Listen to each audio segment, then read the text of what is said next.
yourself. I am more than my physical body. Because I am more than physical matter, I can perceive that which is greater than the physical world.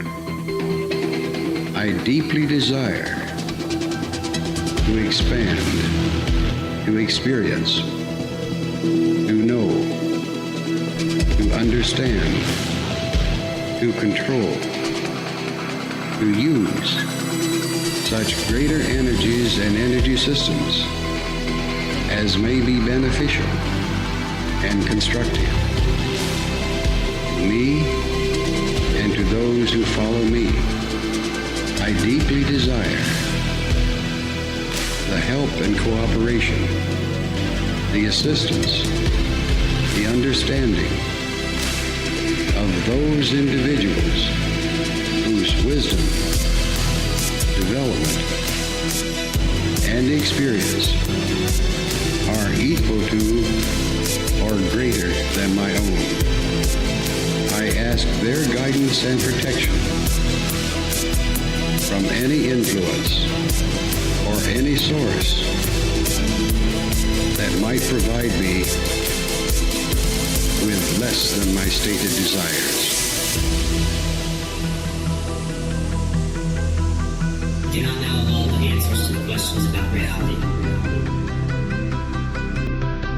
Do not claim to know the ultimate truth about time. I seek that which has been made hidden as a part of a family of explorers of consciousness. I am living.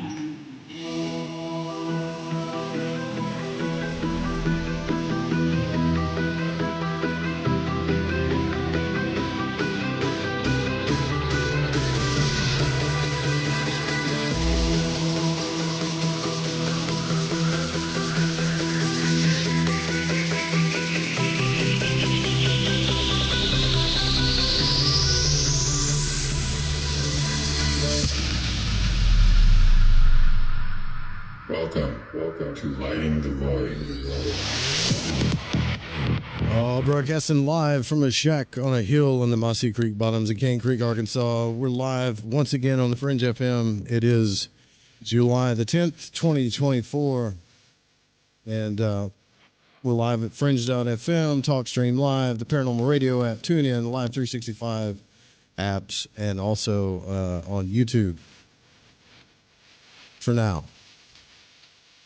And we're going to get back into the tree, exploring consciousness. We're going to talk about each sphere. This is the fun part. I don't know if we'll make it through all 10 spheres tonight, but we're going to try. I'm not going to speed through this, but just remember as we go through this that this is just a philosophical system that's based upon the Western mysteries are all based upon. It is to me is more interesting than all of the, I guess you could say, conspiracies and everything about it. Is actually getting into the meat of what these things, these spheres mean. And the way that we're doing that is that we're going through each sphere with Dion Fortune. Now, I'm trying to pepper in guests to come on the show. I got some cool guests coming on next week and some new podcasters that you actually have told me about that I'm wanting to talk to. Like, there's some really cool podcasts out there I think you guys should check out if you haven't already. For instance, next week we're having, I believe his name's Paul from the Truth Disciples podcast coming on. And this guy, in my opinion, he kind of puts off that Kev Baker vibe, but it's such an interesting podcast. And if it wasn't for Malorcas, I wouldn't have found out about the guy. And so he's going to be coming on next week. And I'm just kind of stoked because I did take some time and start listening to other podcasts more than usual. And man, the level, I could say this for sure. The level of conscious explorers nowadays, like, we're at a whole new level than we used to be.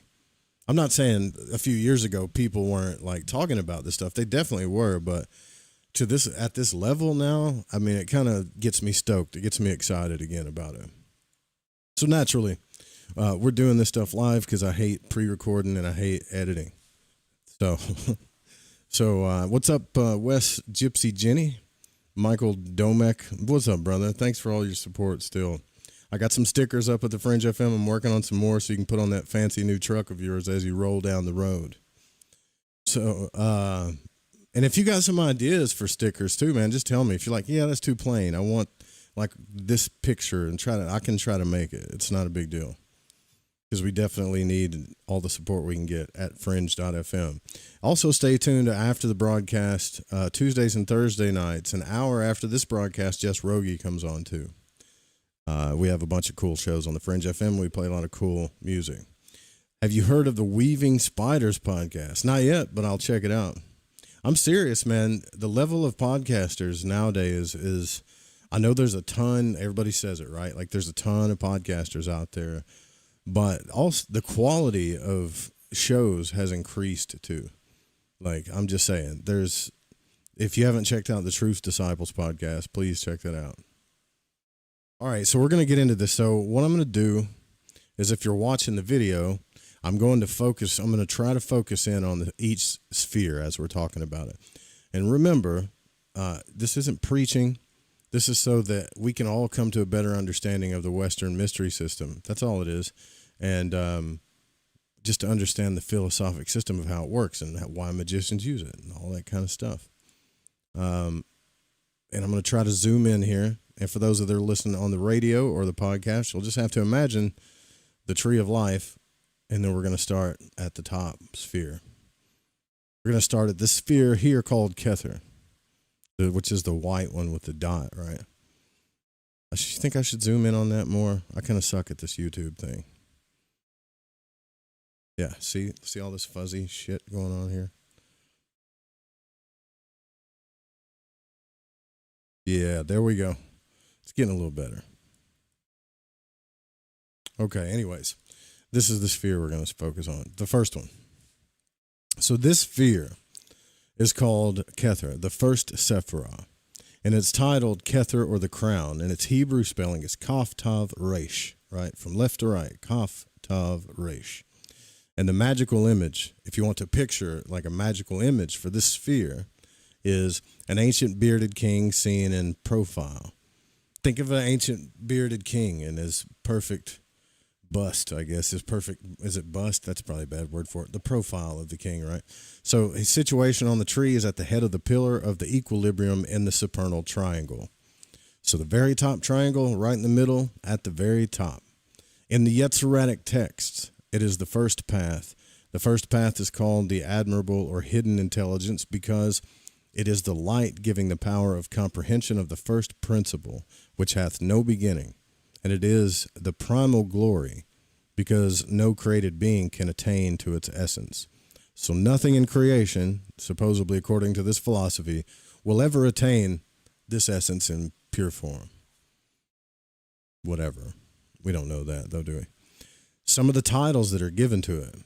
I just want you guys to understand these spheres, so when you hear magicians going on, or you read grimoires and stuff, you can start to understand some of the grammar that's going on here.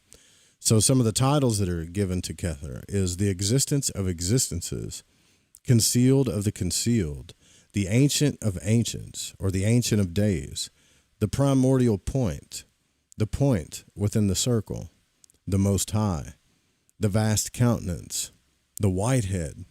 I would have skipped over that one. The head which is not, the macroprosopos. When you hear the word Amen, that energy exists in this sphere.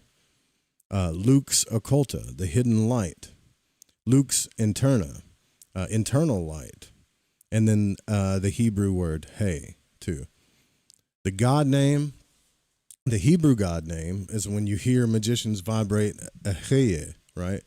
Which is E-H-E-I-E-H, which means I am that I am, right? The archangel that governs this sphere is Metatron. And the order of angels are the holy living creatures, the Chayoth HaKadosh. And that's the name of the angels, right? And it's all the mundane chakra that it corresponds with is the Rashith HaGilgam, the prima mobile, and the first swirling. So it corresponds to that with the mundane chakra. So the first swirlings, the primum mobile, the Rashith HaGilgam. You've heard Jeff Harmon talk about that too. The spiritual experience is the union with God, right? Oh shit, did I lose the video stream? Did we go down? You guys still hear me? I got this big flashing thing that came up on YouTube. It's like, you're not there anymore. Anyways. Let me read the chat while I figure out what's going on here too. Are we still live, man? What the hell's going on here? Still good. Okay, I don't know what's going on. Like, I'm getting all kinds of crazy messages. All right. It's the government, man. They're trying to kill us. Have you heard of the Weaving Spiders podcast? No, I will check that out. Love you and Bootsy together. Dude, that guy's my best friend. I'll send you a link to the podcast. I was on with him a few Saturdays ago. Okay, definitely. I'll check it out. All right. Sorry about that. So the union with God, the virtue is the attainment, the completion of the great work. So right there, Dion Fortune gave you the title, the images, the magical image, the bearded king, right? The Yetziratic text, all the stuff that's in the Yetziratic text that it corresponds with, the titles that are given to it, the God name. So when you hear any magicians or read any text where they say Eheye or Eheich, the archangels, the order of the angels, the energies that go along with the mundane chakra, the spiritual experience that you're supposed to have in the sphere, and the virtues, right? So she goes on to say, it's vice. Remember, these things have vices too, right? Doesn't have anything. There's nothing next to that, so I don't think it has a vice. The correspondences in the microcosm, the things on this earth that correspond to this sphere, the cranium, the Sa Yekada, the divine spark, and the 1,000-petaled lotus. Some of the symbols that correspond with the sphere, the point, the crown, and the swastika. The swastika is a much older symbol, much older before the Nazis got used to it, or got a hold of it. It represents the whirling universe, right? The tarot cards that correspond with the sphere. All of the aces, roots of the power of fire, the ace of wands, the ace of cups, the root of the powers of water, the ace of swords, the root of the powers of the air, and the ace of pentacles, the root of powers of the earth. It's color and absolute. So here's where it kind of gets cool with the colors. When you see the tree and it has these multiple colors in these spheres. This one doesn't that I'm showing you, but some of them do. So Kether in the world of absolute is brilliance. Kether in the world of Braya is pure white brilliance. Kether in the world of Yetzirah is pure white brilliance as well. And Kether in Asaya, the world of Asaya, is white fleckled gold. Pretty cool. All right, so here she goes. Kether, the crown, is placed at the head of the middle pillar of equilibrium, and from it depend backwards the negative veils of existence. I've already written concerning the use of these negative veils as a background to thought, so I'll not repeat myself upon this point, thank God. But remind the reader that Kether, the first manifest, represents the primal crystallization into manifestation of what which was hitherto unmanifest, and therefore unknowable by us. Concerning the root from which Kether springs, we can know nothing. But concerning Kether itself, we can know something. It may be for us at our stage of development the great unknown, but it is not the great unknowable. The mind of the magus must compass it in its higher visions. And my own experiences with the operation known as the rising on the planes, and that's when magicians do these operations as they rise through the planes or the spheres on the tree, right? So she says, in my own experiences with the operation known as rising on the planes, which consists in carrying consciousness up the middle pillar by means of concentration on the successive symbols in the paths, Kether, on the occasion when I touched its fringe, appeared as a blinding white light in which all thought went completely blank. In Kether there is no form, but only pure being, whatever that may be. It is, one might say, a latency, only 1 degree removed from non-existence. Such concepts must necessarily be vague, and I am ill-equipped to give them such definiteness as they might possess. But I'm quite satisfied that we should recognize grades of becoming, and that crude differentiation of being and non-being does not represent the facts. With manifested existence, there comes into being the pairs of opposites. But in Kether, there is no division into pairs of opposites, which must wait for the manifestation until Chokmah and Bina are emanated. So all of existence, before it even makes like relativity or opposites, everything resides in Kether, right? Kether, then, is the one, and existed before there was any reflection of itself to serve it for an image in consciousness and set up polarity. We must believe that it transcended all known laws of manifestation by existing alone, without reaction. But when we speak of Kether, it must be remembered that we do not mean a person, but a state of existence. And this state of existence substance must have been utterly inert, pure being without activity, until the activity began which emanated Chokmah.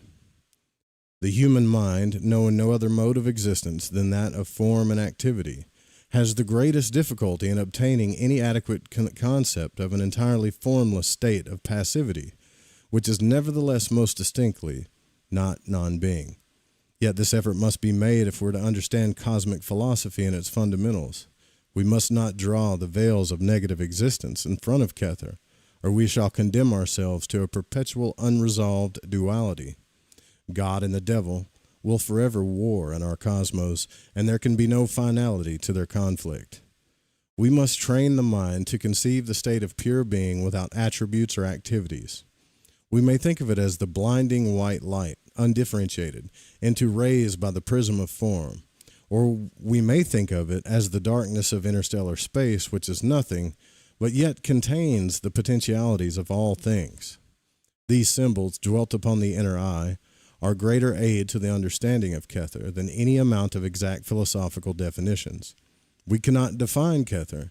We can only indicate it. That's kind of a weird thing to say because she's kind of defining it as she speaks about it, right? It is a continual surprise and illumination to discover the extraordinary significance of the hints contained in the tablets of correspondences, and the manner in which they lead the mind on from concept to concept when pondered upon. The first sephirah is called the crown, be it noted, not the head. Now the crown is something superimposed upon the head, and this gives us a clear hint that Kether is of our cosmos, but not in it. We also find its microcosmic correspondence in the thousand-petaled lotus, the Samsara chakra, which is in the aura immediately above the head. This, I think, teaches us clearly that the innermost spiritual essence of anything, whether man or world, is never an actual manifestation, but is always the underlying, behind standing basis, or root whence all springs, belonging, in fact, to a different dimension, a different order of being. It is this concept of the different types of existence which is fundamental to esoteric philosophy and must always be borne in mind when considering the invisible kingdoms of the magician or operative occultist. In the Vedantin philosophy, Kether would undoubtedly equate with the para-Brahman, Chokmah with Brahman, and Bina with the Mula Prakriti. I always say that wrong. Mula Prakriti. In other great systems of human thought, Kether equates with their primary concept and may be taken as the father of the gods. If for them the universe originated in space, then Kether is the sky god. If it originated in water, Kether is the primordial ocean. So always we find in connection with Kether the sense of formlessness and timelessness. The gods of Kether are terrible gods which eat their children. For Kether, although the parent of all, reabsorbs the universe back into itself at the end of an epoch of evolution. Kether is the abyss whence all arose, and back into it which it will fall at the end of its epoch. Therefore, in exoteric myths associated with Kether, we find the implication of non-existence. In esoteric concepts, however, we learn that such a concept is erroneous. Kether is the intensest. Kether, is that even a word? I'm going to have to do Wordle on that one. Kether is the incest form of existence, pure being, unlimited by form or reaction, but it is existence of another type, that to which we are accustomed, and therefore it appears to us as non-existence because it conforms to none of the requirements we are accustomed to think of as determining existence. This concept of other modes of existence is implicit in our philosophy and must ever be borne in mind, for it is the key to Kether, and Kether is the key to the tree of life.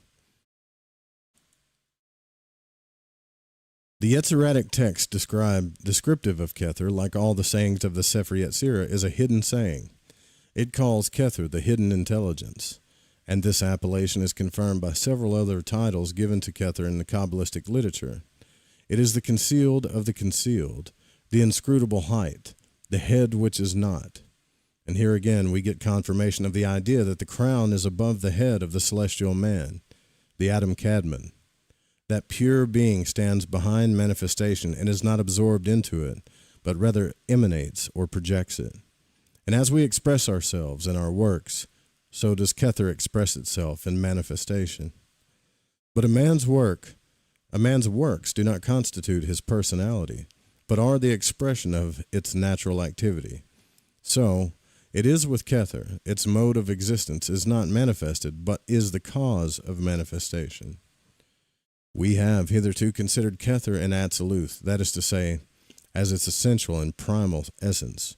We must now consider Kether as it appears in the three other kingdoms distinguished by the Kabbalists. So remember, there's 4 worlds, right? There's a tree in each world. Each kingdom or plane of manifestation has its primary form. Matter, for instance, is in all probability primarily electric, and this is expressed by the esotericists as etheric subplane, which lies behind the 4 elemental planes of earth, air, fire, and water, or in other words, the 4 conditions of dense matter: solid, liquid, gaseous, and etheric. The Kabbalists conceive of the tree as existing in each of the 4 kingdoms of Atziluth: pure spirit, Braya, the archetypal mind, Yetzirah, the astral picture consciousness, and Asaya, the material world in both its dense and subtler aspects. The operations of the forces of each Sephirah are represented in each world under the presidency of a divine name or word of power. And these words give the keys to the operations of practical occultism upon the planes. The God name represents the action of the Sephirah in the world of Atziluth, pure spirit. When the occultist invokes the forces of a Sephirah by the God name, it means that he or she desires to contact its most abstract essence, that he is seeking the spiritual principle underlying the conditioning that particular mode of manifestation. It is a maxim of white occultism that every operation should commence with the invocation of the God name of that sphere in which the operation is to take place. This ensures that the operation shall be in harmony with cosmic law. The balance of natural force is not lightly to be overset. It is essential to the safety of the magician that he or she, I'm throwing that in there, should conduct his operations in accordance with cosmic law. Therefore, he must seek to understand the spiritual principle involved in every problem and work it out accordingly. Every operation, therefore, must have its final unification or resolution in Aheye, the God name of Kether and Atziluth. The invocation of, that's how I say it. I vibrate it differently, though. The invocation of deity under the name of Aheye, or Aheya, some people say Aheya, but the invocation of the deity under that name, that is to say, the affirmation of the pure being, eternal, unchanging, without attributes or activities, underlying, maintaining, and conditioning all, is the primary formula of all magical working. It is only when the mind is imbued with the realization of this endless, unchanging being of the utmost concentration and intensity that it can have any realization of limitless power. Energy derived from any other source is limited and a partial energy. So all energy, according to this philosophical system, all energy comes from Kether. And if you're only taking a part of energy, or maybe even you're only taking the energy from a different Sephirah, you're still only taking a part of all of everything, or all energy. The operations of the magician that aim at the concentration of energy, and what operations do not anyways, must always start with Kether, because here we touch the upwelling force answering from the great unmanifest, the reservoir of limitless power. So this is, so like when you, I don't know if you've listened to the audios or when you see or hear someone doing the Kabbalistic cross, or when people start with the cross, even in religions, they start at the top, right? Where the Kabbalistic cross is the same thing. So, except in the ritual, you imagine a sphere of white light just above your head. Well, that is actually the energy, the sphere of Kether that you're imagining above your head, right? So all energy emanates from it before you start drawing down the light and kind of making the crosses and stuff.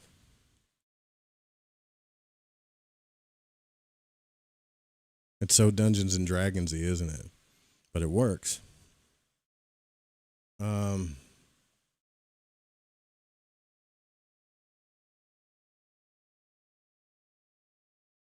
So where the hell did I leave off? So the invocation of the deity under the name of Ahaya, that is to say, the affirmation of pure being, eternal, unchanging, without attributes. Okay. It is only when the mind is imbued with the realization of this endless, unchanging being of the utmost concentration and intensity that can have any realization of limitless power. Energy derived from any other source is limited and partial, and Kether alone is the pure source of all energy. All operations of the magician that aim at the concentration of energy, and she's saying all operations pretty much do, must always start with Kether. It is through Kether, from the great unmanifest, hidden behind the veils of negative existence, that power is drawn. If we draw power from any specialized sphere of nature, we are, as it were, robbing Peter to pay Paul. The power has come from somewhere and gone somewhere, and it has to be accounted for at the final reckoning. It is for this reason that it has been held that the magician pays in suffering for what he wins by magical means. This is why people say there's no free lunch, you know. And even though source is everything, we're all source, source is us, all is one, so to speak.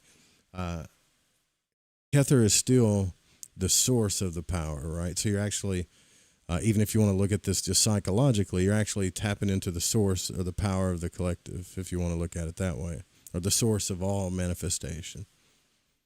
This is true if his operation is performed in any of the lower spheres of nature, but if it starts in Kether of Absolute, he is drawing unmanifest force into manifestation.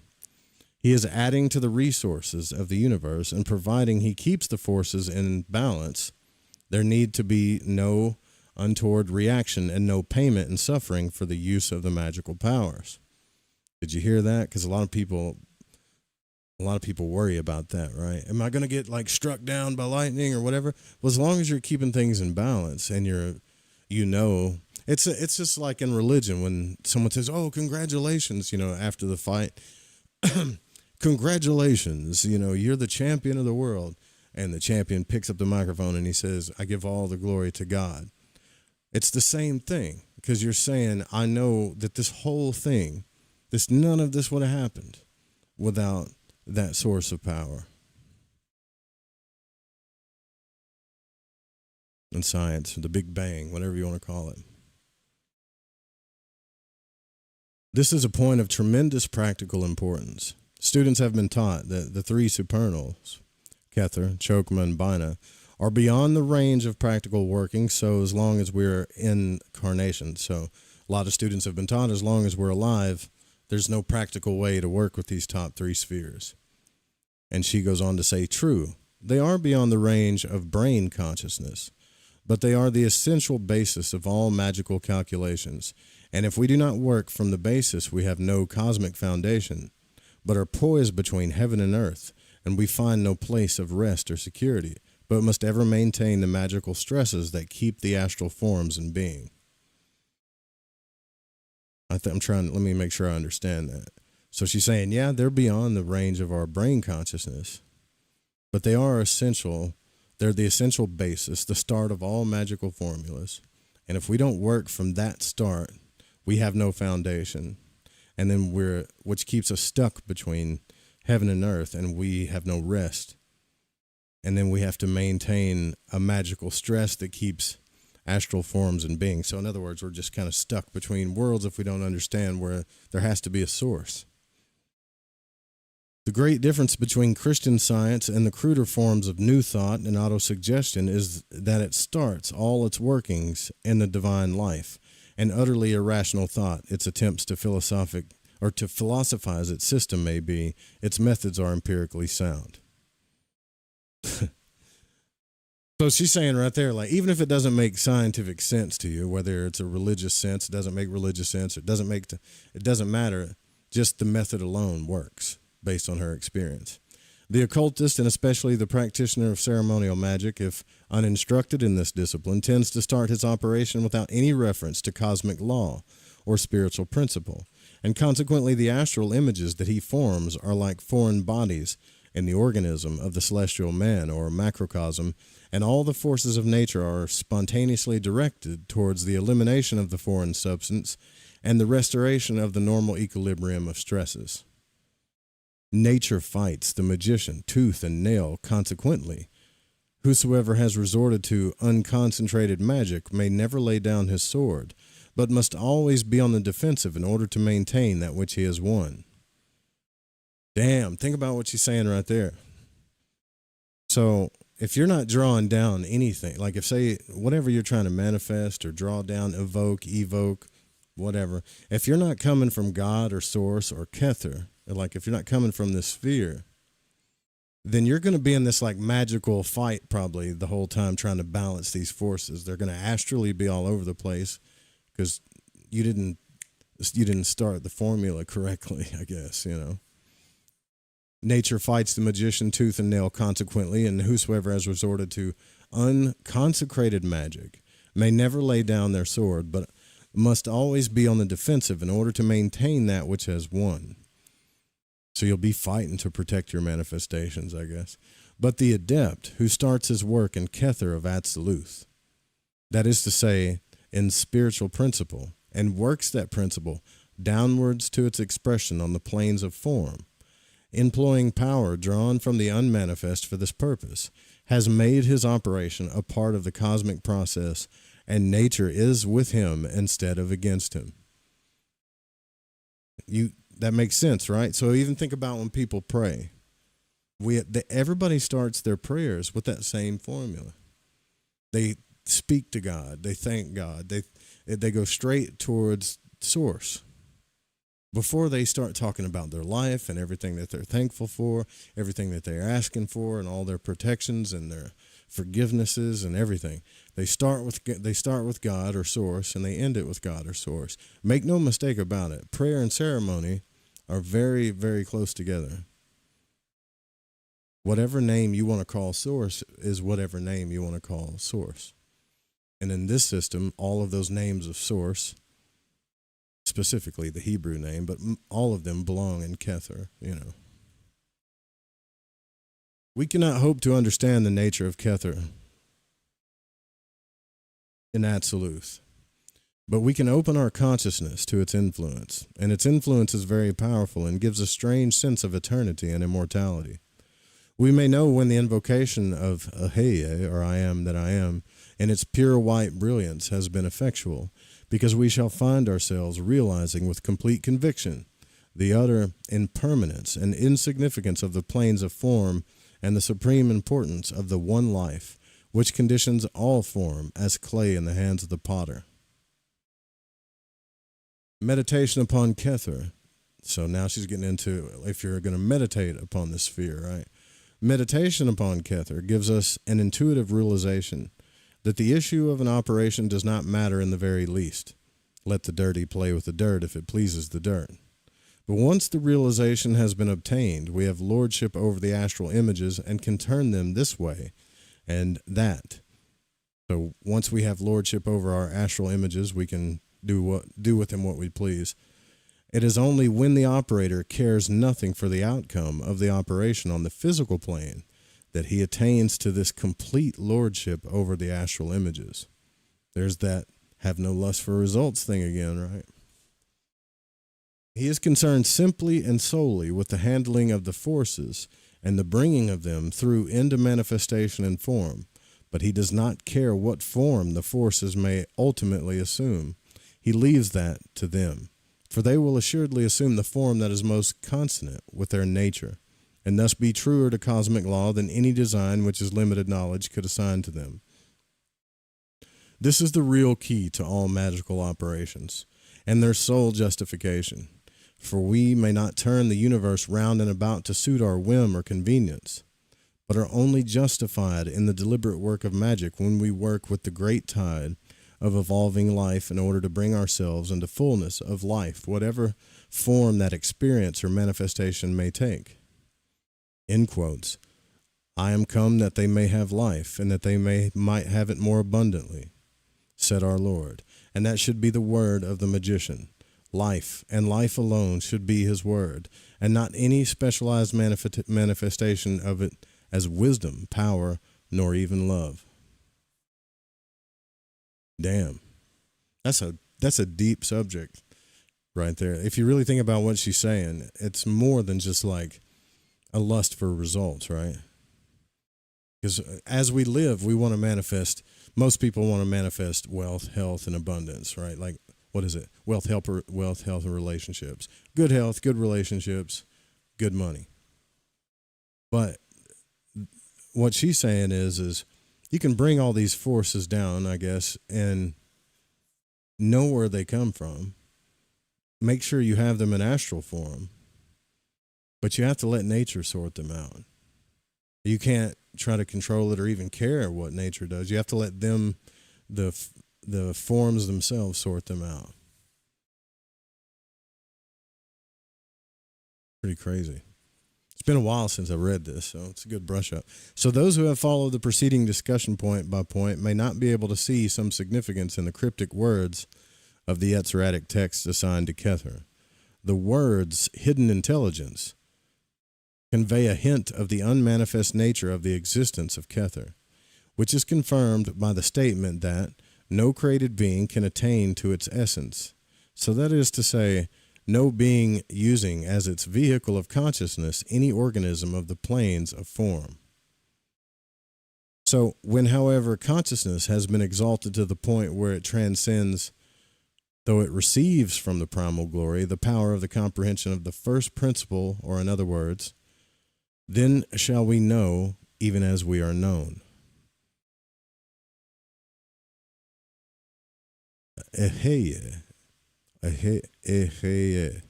am that I am.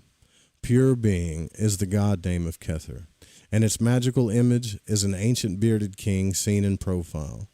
The Zohar says of this ancient bearded king that he is all tight side. We do not see the magical image of Kether full. That's probably right side or something.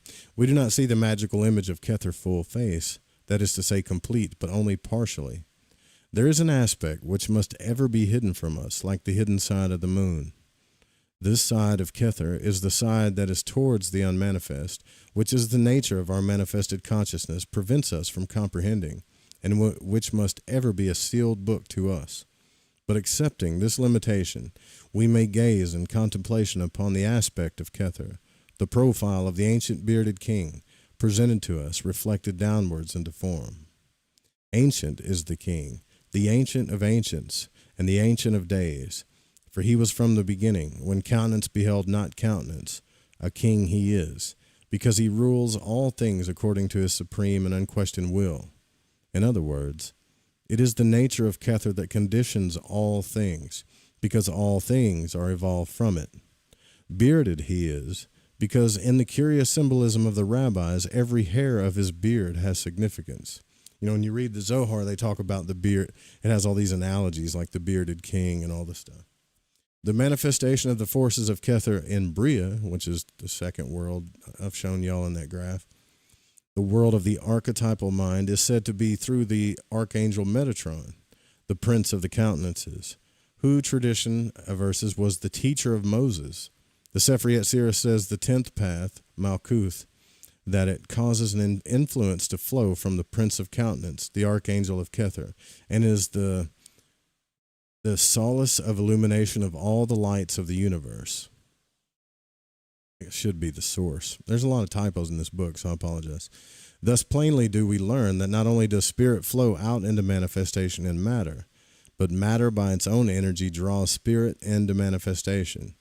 An important point for the practitioner of magic, for it teaches him that he is justified. We learn, check this out, plainly do we learn that does not only spirit flow out into manifestation into matter, but matter by its own energy draws spirit into manifestation. An important point for the practitioner of magic, for it teaches him that your existence is justified spiritually, just existing. He's also justified in its operations, in that man is not required to wait upon the word of the Lord, but may call upon God to hear him. The angels of Kether, operating in the Etzeratic world, are the Chaoth HaKadosh, the holy living creatures, and their name carries the mind to the chariot vision of Ezekiel and the four holy creatures before the throne. The fact that the four aces of the tarot assigned to Kether are regarded as representing the roots of the four elements of earth, air, fire, and water further bears out this association. We may look then to Kether as the fountainhead of the elements. This concept clears up many occult metaphysical difficulties that occur if we limit their operation to the astral plane and regard elementals as little better than devils, as some schools of transcendental thought appear to do. The whole question of the angels, archons, and elementals is a very vexed and very important one in occultism, because its practical application to magic is immediate. Christian thought can tolerate with an effort the idea of archangels, but the ministering spirits, the messengers, who are flames of fire, and the heavenly builders are alien to its theology. God alone, in an instant, made the heavens and the earth. The great architect of the universe is also the bricklayer. Not so does esoteric science. The initiate knows the legions of spiritual beings who are agents of God, will the vehicles of creative activity. It is through these that he works by the grace of their ruling archangel. But an archangel cannot be conjured by any spell, however potent it is. Rather, is it that when we effect an operation of the sphere of a particular Sephiroth, the archangel works through us for the fulfillment of its mission. The art of the magician, therefore, lies in aligning himself with cosmic forces in order that the operation he desires to perform may come about as a part of the working of cosmic activities. If he be truly purified and dedicated, this will be the case with all his desires. And if he be not truly purified and dedicated, he is no adept, and his word is not a word of power. Shit, she puts it blunt there, huh? It is interesting to note that in the world of Asaya, the title of the sphere of Kether is Rashith HaGilgum, or the first whirlings, thus indicating that the rabbis were acquainted with the nebular theory before science was acquainted with the telescope. The manner in which the ancients deduced the basic facts of cosmogony, but purely intuitive means, and the use of the method of correspondences, centuries before the invention and perfection of the instruments of precision, which enabled modern man to make the same discoveries from another angle, must be a matter of perpetual amazement to anyone who comes to the traditional philosophy unbiased. So what she's saying is that, and I don't know if this is true, but the rabbis gave the title of the sphere of Kether in Asaya, Rashith HaGilgum, the first whirlings. And we're talking about this whirling force before anybody ever looked at a whirling force in the universe. So they intuitively, based upon their spiritual studies and meditations, I guess, figured out that the first manifestations were like this whirling force, right? Centuries, she says, before the invention and perfection of any instruments. As above, so below. The microcosm corresponds to the macrocosm, and we must therefore seek in man the Kether above the head, which shines with a pure white brilliance, and Adam Kadmon, the heavenly man. The rabbis called it the Yechidah, the divine spark. The Egyptians called it the Sab, and the Hindus called it the thousand-petaled lotus. But under all these names, We have the same idea, the nucleus of pure spirit which emanates but does not indwell its many manifestations upon the planes of form. It is said that never while incarnation can we rise to the consciousness of Kether and Absolute and retain the physical vehicle and act against our return. Even as Enoch walked with God and was not, so the man that has the vision of Kether is disrupted so far as the vehicle of incarnation is concerned. Why this must be is readily discerned when we remember that we cannot enter into a mode of consciousness save by reproducing it in ourselves, just as music means nothing to us unless the heart sings with it. And if therefore we reproduce in ourselves the mode of being, that which has neither form nor activities, it follows that we must free ourselves from the form and activity. If we succeed in doing so, that which is held together by the form mode of consciousness will fall apart and return to its elements. It'll fall apart and go back to source. I had a discussion with Juan about this the other day. Thus dissolved, it cannot be reassembled by returning consciousness. Therefore, when we aspire to the vision of Kether and Absolute, we must be prepared to enter into the light and come not forth again. Damn. Is she saying what I think she's saying right there? When we aspire to the vision of Kether and Absolute, we must be prepared to enter into the light and not come forth again. That might be why those damn things pushed me back in my body that one time. Think about this, like, you guys remember when I was talking about that weird out-of-body experience I had where I was kind of like stuck at the waist? What's up, Nick? What's up, Ava? What's up, Barefoot Hippies? I was like stuck at the waist, and I couldn't get out. And I said this thing. I said, I demand you to release me by light and life. But this voice that was really deep, like James Earl Jones, came through me. It was crazy. It vibrated. It could have been just my psyche imagining the whole thing. But as I started to come out of the body, these little Rorschach symbols, I mean, in less than a second, they're like hazy Rorschach looking symbols, just like shoved me back in. I could see them kind of floating while I was stuck there, but when I came out, it's almost like they attacked me and pushed me back into my body. Maybe they didn't want me to become annihilated. I don't know. Anyway, she's saying this does not imply that nirvana is annihilation, as an ignorant rendering of Eastern philosophy has taught European thought, but it does imply a complete change of mode or dimension. What we shall be when we find ourselves ranked with the holy living creatures, we do not know, and none who achieve the vision of Kether and Absolute have returned to tell us. But tradition avers that there are those that have done so, and that they are intimately concerned with the evolution of humanity and are the prototypes of those supermen concerning whom all races have a tradition which, unfortunately, of recent years has been cheapened and debased by pseudo-occult teachings. Whatever these beings may or may not be, it is safe to say that they have neither astral form nor human personality, but are as flames in the fire which is God. The state of the soul which has attained nirvana may be best likened to a wheel that has lost its rim, and whose spokes have become rays that penetrate and interpenetrate the whole of creation, a center of radiation to whose influence no limit is set save that of its own dynamism, and which maintains its identity as a nucleus of energy. So the spiritual experience assigned to Kether is said to be union with God. And this is the end and aim of all mystical experience. And if we look for any other goal, we are as those who build a house in the world of illusions. Anything that holds him back from the straight path to this goal is felt by the mystic to be a bond that binds, and such to be broken. All that holds consciousness to form, all desires, other than the one desire, these are to him evils, and from the standpoint of his philosophy he is right, and to act otherwise would invalidate his technique. But it is not the only test which the mystic has to face. It is required of him that he shall fulfill the requirements of the planes of form before he is free to commence his withdrawal and escape from form.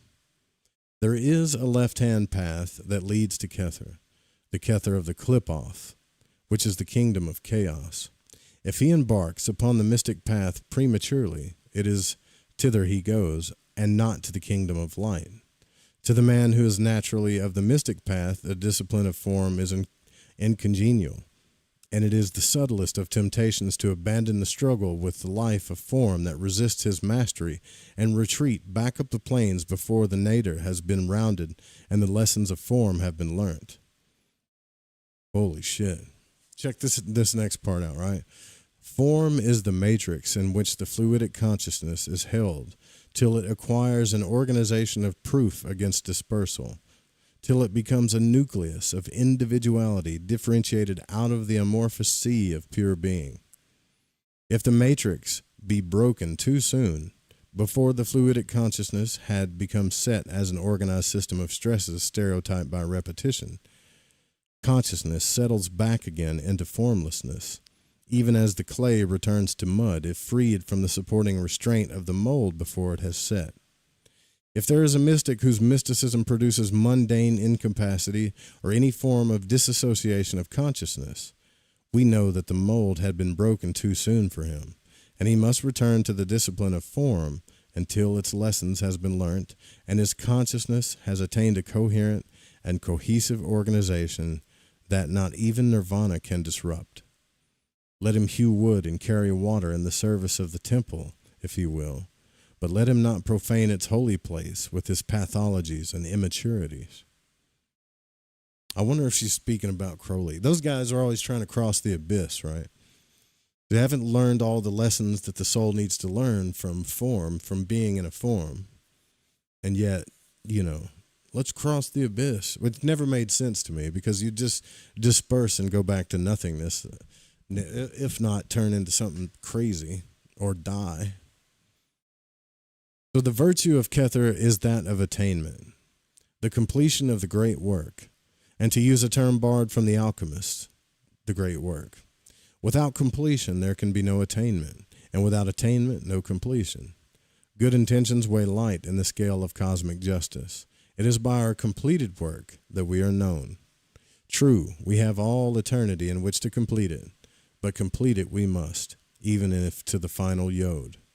There is no mercy in perfect justice save that which gives us leave to try again. So she's hinting right there that we keep doing this over and over and over again until we get back to source, till we learn and remember all these lessons and stuff. Kether, viewed from the standpoint of form, is the crown of the kingdom of oblivion, and unless we have realization of the nature of the life of the pure white light, we shall have little temptation to strive for the crown, which is not of this order of being at all. And if we have this realization, then are we freed from the bondage of manifestation and can speak to all forms as having one authority. See what I mean? This is the cool part of the book. So that's Kether, that white sphere. So next, we're going to do Chokmah, right? Which is going to be this sphere. And I'm putting it right in the middle of the moon there on YouTube. That'll be the next one that we talk about. Remember, all of this stuff is still, even though it's beautiful, it's cool to read and all of this stuff is based on the Western mystery systems. And if you can get a tree that shows the 32 paths of wisdom, it'll have a name for each path. The 10 Sephiroth have a name, or a path for each name. So those are 10 paths. Then the other 22 paths between the circles and the Sephiroth are paths. And they all have a name. Like this one, what was it? The Divine Intelligence or something. They all have a name. These things correspond with the 32 paths and all this stuff in the Scottish Rite. Shit. I got to take the radio station break, but we'll be right back. We'll talk about Chokmah, the next sphere. I love this stuff, man. Oh, can I play that song? Yeah, I can play that one.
just wanted to say your show, dude, keeps getting better and better and better. I love Lighting the Void and the Fringe FM.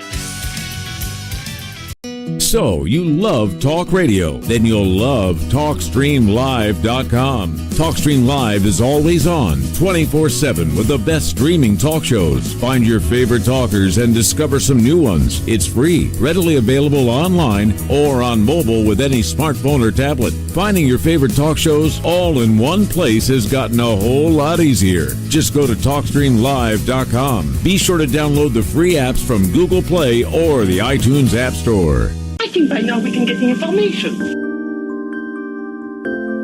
I love magic, and on Lighting the Void, each and every week, you will get to hear shows about magic, mysticism, and many other subjects that stretch your mind and imagination. So when I got my mind on the magic and the magic on my mind, I listened to Lighting the Void on the Fringe FM. It's magic. May the gods look with favor upon you. You're wondering what we're going to do to you, aren't you? Thanks for listening to this broadcast. Need another late night fix? You can tune in every weeknight to Lighting the Void with Joe Roop on the Fringe FM. Bumper stickers are a fun side hustle with low-cost investment that has built-in advertising to attract local customers in parking lots, rallies, gatherings, conventions, venues, and more. You could potentially sell these bumper stickers on consignment to local businesses, tattoo parlors, head shops, or any other independently owned store that might gear toward the Fringe. Bumper stickers are great gift-giving ideas for friends and family. Also, a way to wake up your fellow travelers on the path without having to waste energy in tiresome debates. No car? No problem. Bumper stickers will stick to just about anything with a semi-smooth surface. Go to www.justbsme.com and get your bumper stickers today. In your face, all over the place. We're online 24/7. 24/7. You're listening to the hottest internet station. Hey, Bo, get in here and look at the TV. This reporter guy, he's saying that the alien spaceships have coming down and are having fights with the military. I know, Uncle Bill. Isn't it crazy? The New York Times even told me alien spaceship parts is in Las Vegas. Have you heard conversations like this? Are you looking for more definitive explanations and answers? Visit our website at ufoseekers.com. Adopt US Kids presents What to Expect When You're Expecting. A teenager. Learning the lingo. Today I'm going to help parents translate teen slang. Now, when a teen says something is on fleek, it's exactly like saying, that's rad. It simply means that something is awesome or cool. Another one is totes. It's exactly like saying, totally, just shorter. As in, I totes love going to the mall with Becca. Another word you might hear is jelly. Jelly is a shorter, better way to say jealous. As in, Chloe, I am like so jelly of your unicorn phone case. You don't have to speak teen to be a perfect parent. Thousands of teens in foster care will think you're, rad, just the same. To learn more, visit adoptuskids.org. A public service announcement brought to you by the U.S. Department of Health and Human Services, Adopt U.S. Kids, and the Ad Council. This is the story of a very special woman. In a matter of seconds, she turned herself into a great mathematician or an entrepreneur. Her knowledge was limitless and still is. She could also make monsters disappear, especially those that lurked in the shadows under the bed. Once, this woman put back together a teenage girl's broken heart, which had been shattered in 1,000 pieces, just by giving her a bear hug. She masqueraded as a regular person at work, but as a superhero at home. Everyone knows her as Gabriella. I still call her Mom. Your hero needs you now, and AARP is here to help. Find the care guides you need to help, complete with tips and resources at aarp.org/caregiving. A public service announcement brought to you by AARP and the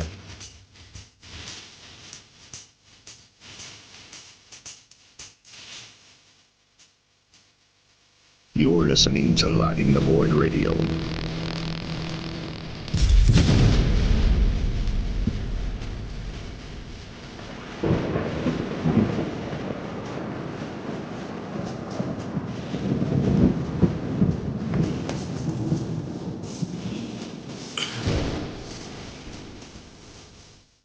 right, welcome back to Lighting the Void Radio. We're here back talking about the Tree of Life. And I'm like this weird 80s blurry vision with the Tree of Life kind of like behind us here.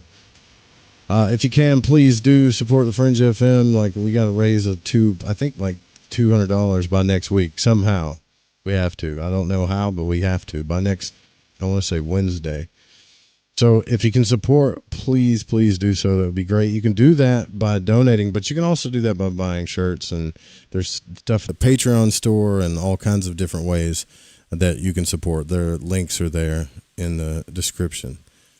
So where we left off here, we're in the second part of the show, and we've already went through one of the spheres, and I'm hoping that this gives at least some people a better idea of, I guess you could say, the Western mysteries as a whole, but also ceremonial magic. When you hear, like if you're reading grimoires or you hear magicians talk about things that you don't know what the hell they're talking about, most of the time, especially if they're doing operations, it's coming from a sphere or a section on the tree or whatever, right? So this is really cool to learn.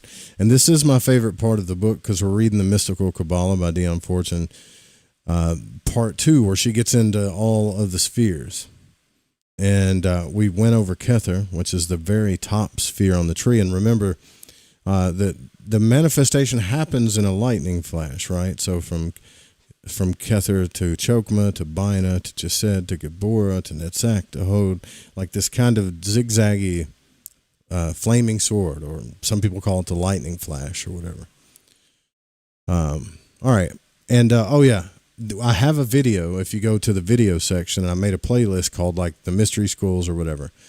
I forget what I called it. But there's also like a brief short thing about all of these Sephirah. It's not as detailed as this, but it kind of gives you an understanding of each of the Sephirah. And you can get that pamphlet for free at the Gumroad store. If you do it at the Patreon shop, you'll have to pay like $3, because I can't put that's the minimum. I can't put a 0 there for anything. So if you just want the PDF for study or whatever, like you can, all the stuff's on the internet, by the way, but you can go to the Gumroad shop and grab it there for nothing. Okay. So now we're going to go down. So imagine the top, the supernal triangle from the sphere of Kether through this path of, through the path of air into Chokmah, which is the first sphere. So now we're starting, manifestation and creation is starting to happen here. So she's going to go over the first symbols of this thing, right? So its title is called Chokmah, which means wisdom. The Hebrew spelling is Chet Kaf Mem He. And if you'll see trees with the Hebrew letters in the spelling of it. The magical image is, again, a bearded male figure. But the situation on the tree is at the head of the pillar of mercy in the supernal triangle, the very top right. In the Yetziratic text, the second path is called the illuminating intelligence. It is the crown of creation, the splendor of unity, equaling it. It is exalted above every head and is named by the Kabbalists the second glory. The titles given to Chokmah are the power of Yetzirah, or Abba, which means, the Father, the supernal Father, or the Tetragrammaton, or the Yod of the Tetragrammaton. The God name of this sphere is Jehovah, and the archangel is Ratziel, spelled Ratziel. The order of the angels that exist in this sphere are the Ophanim, or the wheels. The energies that correspond with the mundane chakra is Masloth, or the zodiac. And the spiritual experience that is supposed to be had in this sphere is the vision of the face of God, face to face, right? So this could be like when Jacob's talking about the pineal gland, or I've seen God face to face, right? The virtue of this sphere is devotion. She doesn't have anything listed under its vice. The correspondence in the microcosm is the left side of the face. So this is supposed to correspond with the left side of the face. The symbols are the lingam, the phallus, the yod of the tetragrammaton, the inner robe of glory, the standing stone, the tower, the uplifted rod of power, and the straight line. The tarot cards that correspond with the sphere are the 4 twos, the 2 of wands, dominion, the 2 of cups, love, the 2 of swords, peace restored, and the 2 of pentacles, harmonious change. The color of the sphere in Atziluth, in that world, is pure soft blue. The color of this sphere of Chokmah in Braya is gray. The color of this sphere in Yetzirah is pearl gray and iridescent. And the color of the sphere in Asaya is white fleckled with red, blue, and yellow. Don't ask me why. That's the colors they gave him. So here she goes on to explain this sphere. So every phase of, can you guys, do I have that in the center of the moon? I do. Okay. So every phase of evolution commences by being in a state of unstable force and proceeds through organization to equilibrium. Equilibrium having been achieved, no further development is possible without once more oversetting the stability and passing through a phase of contending forces. As we've already seen, Kether is the point of formulation in the void. According to Euclid's definition, a point has position but no dimensions. If, however, a point may be conceived of as extending through space, it becomes a line. The nature of the organization and evolution of the 3 supernals is so remote from our experience that we can only conceive of them symbolically. But if we conceive of the primordial point, which is Kether, as being extended into the line, which is Chokmah, we shall have as an adequate symbolic representation as we may hope to achieve at our present state of understanding. This forth flowing energy, represented by the straight line or the uplifted rod of power, is essentially dynamic. It is, in fact, the primary dynamism, for we cannot conceive the crystallization of Kether in a space as dynamic process. It partakes rather of a staticism of the limiting of the formless and free in the bonds of form, tenuous as that form may be in our eyes. So it's just force, just moving force. The first, so imagine all of the Big Bang or whatever, and all of a sudden now you got this force. Doesn't seem to be formed of anything, but it's just this like moving force. The limits of the organization of such a form having been reached, the ever-inflowing force of that unmanifest transcends its limitations, demanding fresh modes of development, establishing fresh relationships and stresses. It is this outdriving of unorganized, uncompensated force, which is Chokmah, and because Chokmah is a dynamic Sephirah, ever outflowing in the boundless energy, we do well to look upon it as a channel for the passage of force rather than a receptacle for the storage of force. Chokmah is not an organizing Sephirah, but it is the great stimulator of the universe. And to me, this is where like the divine masculine exists too. Think of it as like cosmic sperm, right? It is from Chokmah that Bina, the 3rd Sephirah, receives its influx of emanation, and Bina is the first of the organizing, stabilizing Sephirah. It is not possible to understand either of the paired Sephirah without considering its mate. Therefore, in order to understand Chokmah, we shall have to say something about Bina. Let it be noted then that Bina is assigned to the planet Saturn and is called the superior mother. In Bina and Chokmah, we have the archetypal positive and negative, the primordial maleness and femaleness, established while countenance beheld not countenance, and manifestation was incipient. It is from these primary pairs of opposites that the pillars of the universe spring, between which is woven the webs of manifestation. So Alpha and Omega, right? The big program. Now the program's starting to happen. Just like we have in our programs, ones and zeros. Everything exists inside those. As we have already noted, the tree of life is a diagrammatic representation of the universe on which the positive and negative, male and female aspects are represented by the 2 flanking pillars of mercy and severity. It may seem strange to uninstructed thought that the title of mercy should be given to the male or positive pillar, and that of severity to the female pillar. But when it is realized that the dynamic male type of force is the stimulator of upbuilding and evolution, and that the female type of force is the builder of forms, it will be seen that the nomenclature is apt, For form, although it is the builder and organizer, is also the limiter. Each form that is built must in turn be outgrown, lose its usefulness, and so become a hindrance to evolving life, and therefore the bringing of dissolution and decay, which led on to death. The father is the giver of life, but the mother is the giver of death, and because her womb is the gate of ingress to matter, and through her life is ensouled in form, and no form can be either infinite or eternal. Death is always implicit in birth. It is between these two polarizing aspects of manifestation, the supernal father and the supernal mother, that the web of life is woven, souls going back and forth between them like a weaver's shuttle. In our individual lives, in our physiological rhythms, and in the history of the rise and fall of nations, we observe the same rhythmic periodicity. Bleh. In these, the first paired Sephirah, we have the key to sex, the pair of biological opposites, male and femaleness. But the pairing of opposites does not occur in type. It also occurs in time. And we have alternating epochs in our lives, in our physiological processes, and in the history of nations, during which activity and passivity, construction and deconstruction alternately prevail. The knowledge of the periodicity of these cycles is part of the secret, a guarded secret of ancient wisdom of initiates, and is worked out astrologically and Kabbalistically.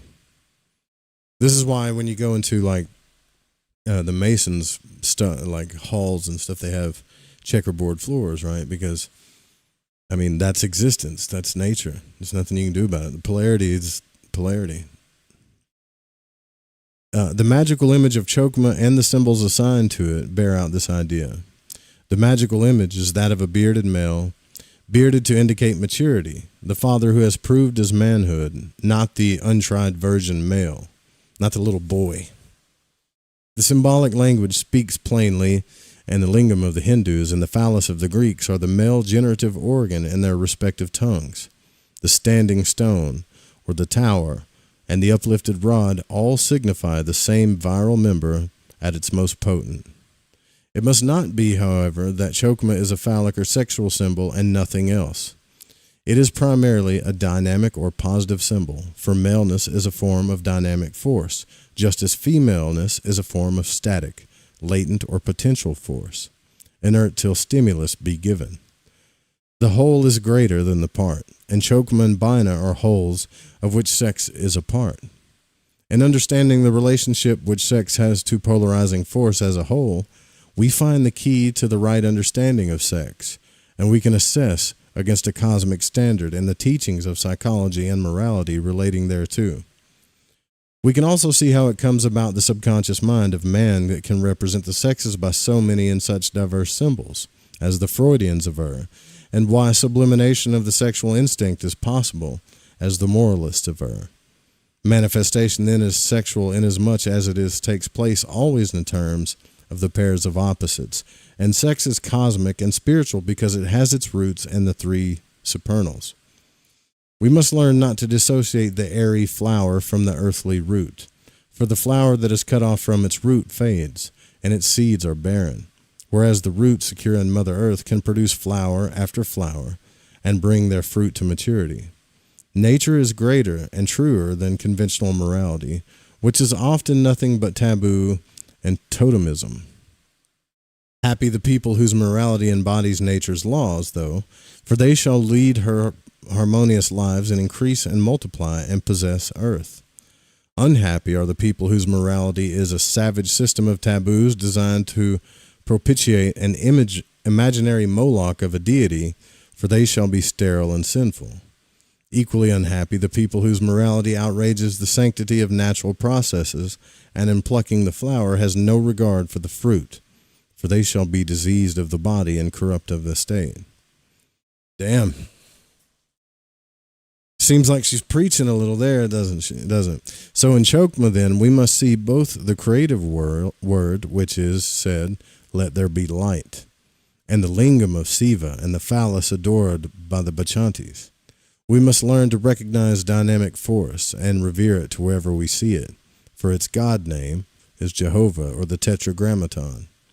We see it in the spread tail of the peacock and the iridescence of the neck of the dove, but we also hear it in the yowl of the tomcat and the smell and the stench of the he-goat. And likewise, we meet in the colonizing adventures of the most viral epochs of our history, notably those of Elizabeth and the Victoria, both women. We see it again in the man diligent in his toil, strenuous in his profession, in order that his home may be provided for. All these are types of Chokmah, whose additional titles are Abba, or Father. In all these manifestations, let us see the Father, the giver of life to the unborn, as well as the male lusting after its mate. Thus we shall get a truer perspective in matters of sex. The Victorian attitude and its reaction against restoration grossness practically arrived at the standard of the most primitive tribes, whose travelers tell us do not associate the union of the sexes with the production of offspring. The color of Chokmah is said to be gray, and its higher aspects pearl gray, iridescent. In this we see the veiling of the pure white light of Kether descending in its path of emanation towards Bina, whose color is black. The mundane chakra, or direct physical manifestation of Chokmah, is said to be the zodiac, called in Hebrew Mazloth. We thus see the ancient rabbis rightly understood the process of the evolution of our solar system. The Yetziratic text assigned to Chokmah is, as usual, exceedingly obscure in its wording, but nevertheless we can gather from it certain illuminating hints. The second path, as it denominates Chokmah, it calls the illuminating intelligence. And we have already referred to the creative word which said, "Let there be light." And among the symbols assigned to Chokmah in Liber 777 is that of the inner robe of glory, which is a Gnostic term. These two ideas, taken together, lead on the imagination to the idea of the ensouling life, the illuminating spirit. It is the male force that implants the fecundating spark in the passive ovum on all planes and transforms its inert latency into the active upbuilding of growth and evolution. It is the dynamic force of life, which is the spirit, that ensouls the clay of physical form and constitutes the inner robe of glory that is worn by all beings and whom is the breath of life. Force embodied in form, and form ensouled by force, is signified by the illuminating intelligence and the inner robe of glory. The Yetziratic text also calls Chokmah the crown of creation, thus implying that, like Kether, it is overshadowing and external to, rather than immanent and absorbed in, the manifested universe. Actually, it is the virile force of Chokmah which gives the impulse to manifestation, and thus is prior to manifestation itself. The voice of the Logos, or the Word, was crying, "Let there be light," long ere the waters were separated from the waters and the firmament appeared. This idea is further borne out in the phrase of the Yetziratic text, which speaks of Chokmah as the splendor of unity, equaling it, thus clearly indicating its affinity to Kether, unity, rather than to the planes of dualistic form. The word splendor, as used here, clearly indicates an emanation or shining forth, and teaches us to think of Chokmah as the emanating influence of pure being rather than a thing in itself. Now this again leads us to a truer apprehension of sex. Let it may be quite clear, however, that the sphere of Chokmah has nothing to do with fertility cults as such, save that maleness, dynamic force, is the primary life giver and caller into manifestation. Though the higher and lower manifestations of dynamic force are the same in essence, they are upon different levels. Priapus is not identical with Jehovah. Nevertheless, the root of Priapus is to be found in Jehovah, and the manifestation of God the Father is to be found in Priapus, as is indicated by the fact that the rabbis call Chokmah the Yod of the Tetragrammaton. So the Tetragrammaton is Yod He Vav He, right? So the first Yod, or Yod, of that Tetragrammaton would be the Chokmah force. And Yod is identical with Lingam in their phraseology. It is curious that the Sefer Yetzirah says of the two Sephra that they are exalted above every head, a contradictory statement. Yet in the fact that it is made with regard to Chokmah and Malkuth, there is illumination for us if we ponder its significance. Chokmah is the supernal father. Malkuth is the inferior mother, the bottom sphere. And the text which declares her exaltation above every head also says that she sitteth upon the throne of Bina, the superior mother, which is the negative counterpart of Chokmah. Now, Chokmah is the most abstract form of force, and Malkuth is the densest form of matter. So in this statement, we have a hint that each of this pair of extreme opposites is the supreme manifestation of its own type, and both are equally holy in their different ways.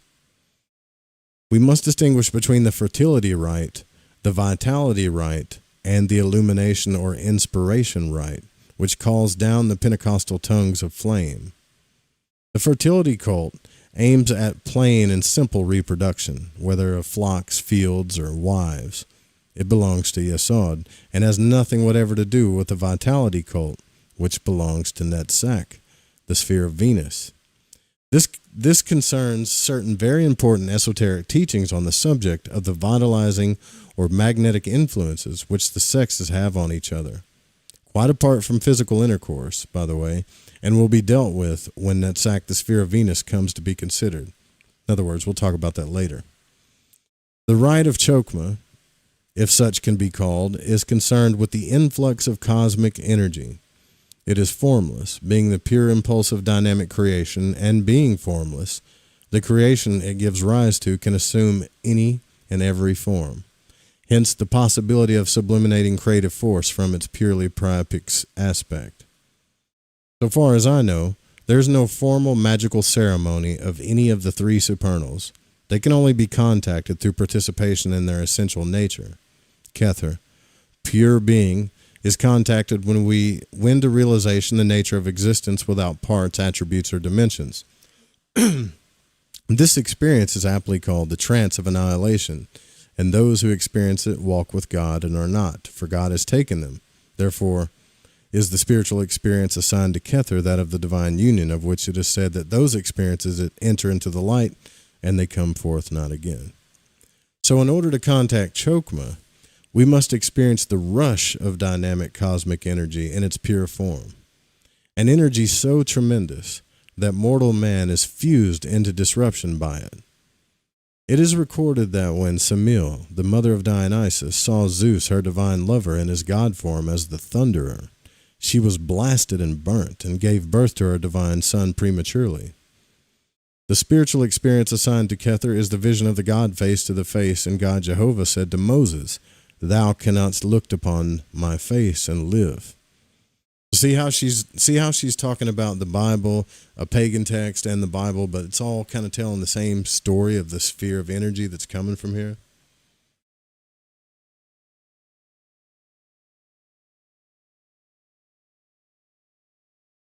Yeah.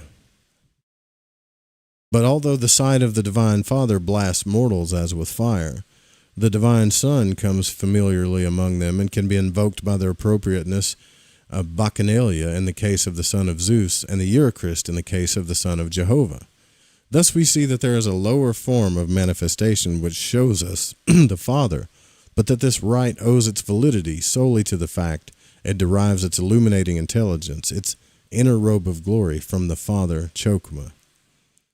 The grade of initiation corresponding to Chokmah is said to be that of the Magus, and the magical weapons assigned to that grade are the phallus and the inner robe of glory. And this teaches us that these symbols have a microcosmic or psychological significance, as well as a macrocosmic or mystical one.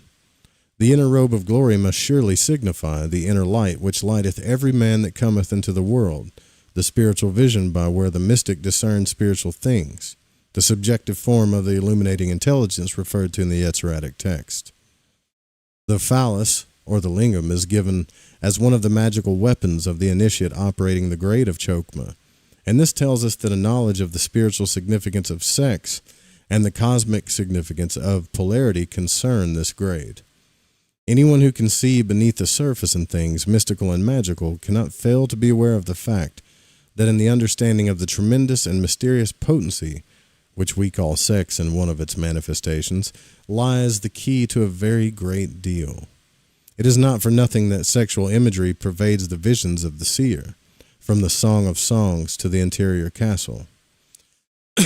It must not be thought from this that I advocate orgiastic rites. In other words, she's not advocating people go out and have a bunch of orgies and sexual rites and all this other stuff. It must not be thought from this that I advocate orgiastic rites as ways of initiation, but I may as well say plainly that without the right understanding of the esoteric aspect of sex, the path is a blind alley. Sigmund Freud spoke the truth to this generation when he pointed to sex as a key to psychopathology.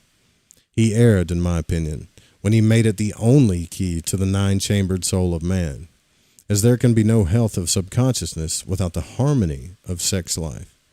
So there can be no positive or dynamic working upon the plane of the superconsciousness unless the laws of polarity are understood and observed.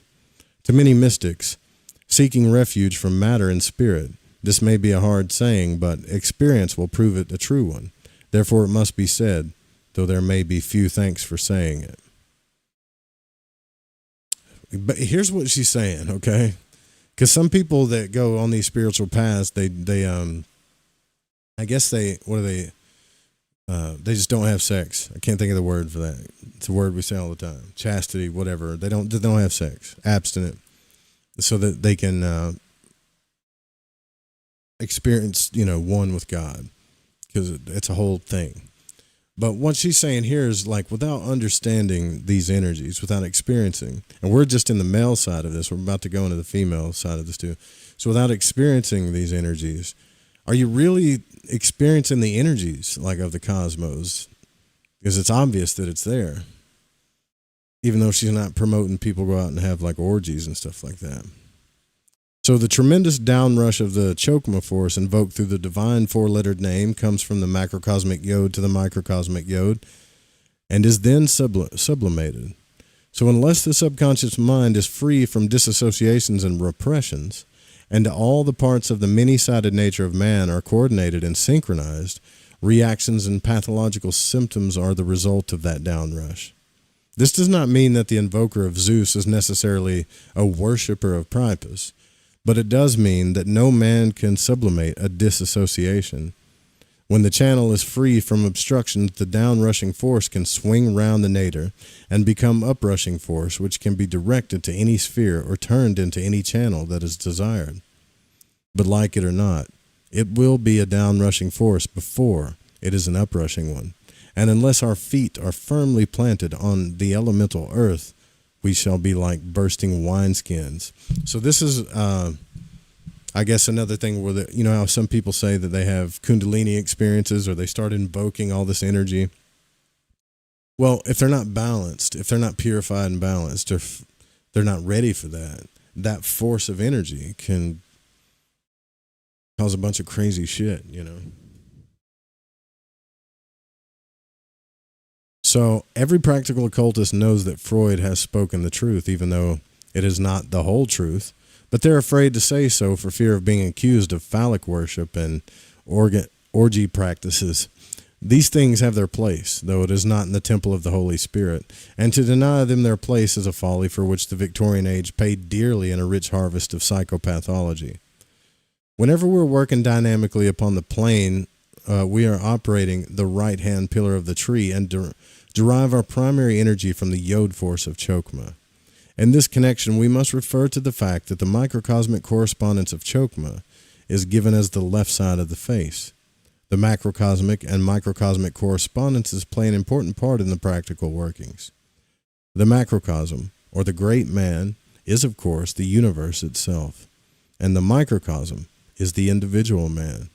It is said that man is the only being that has a fourfold nature exactly corresponding in its levels to the cosmos. The angels, however, lack the lower planes, and the animals lack the higher planes. The references to the microcosm should not, of course, be taken crudely as representing the parts of the physical body. The references are to the aura and the functions of the magnetic currents in the aura, and it must always be borne in mind, as the Swami Vivekananda points out, that what is on the right in the male is on the left in the female. In addition to this, it must be remembered that what is positive on the physical plane is negative on the astral plane. It is positive again on the mental plane and negative on the spiritual plane, as is indicated in the twining black and white serpents of the caduceus of Mercury. If this caduceus be placed upon the tree when the tree is marked off to represent the four worlds of the Kabbalists, a glyph is formed which reveals the workings of the law of polarity in relation to the planes. This is a very important glyph and yields a great deal to meditate upon.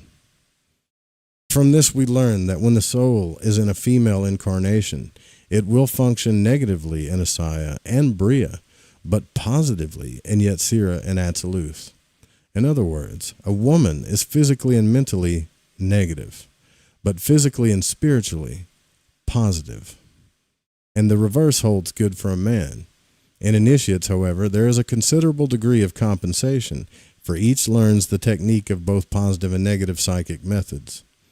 The divine spark, which is the nucleus of every living soul, is, of course, bisexual, containing the roots of both aspects, as does Kether, to which it corresponds. So in the more highly evolved souls, the compensating aspect is developed in some degree at least. So the purely female woman and the purely male man prove to be oversexed as judged by civilized standards and can only find an appropriate place in primitive societies, where fertility is the primary demand that society makes upon its women, and hunting and fighting are the constant occupation of men. Yeah, think about the yin and yang too, right? So we have a primitive kind of understanding of masculine and feminine, but as we kind of grow spiritually and uniquely, women learn to get in touch with their masculine side. You could say that little dot, right, on that side of the yin yang.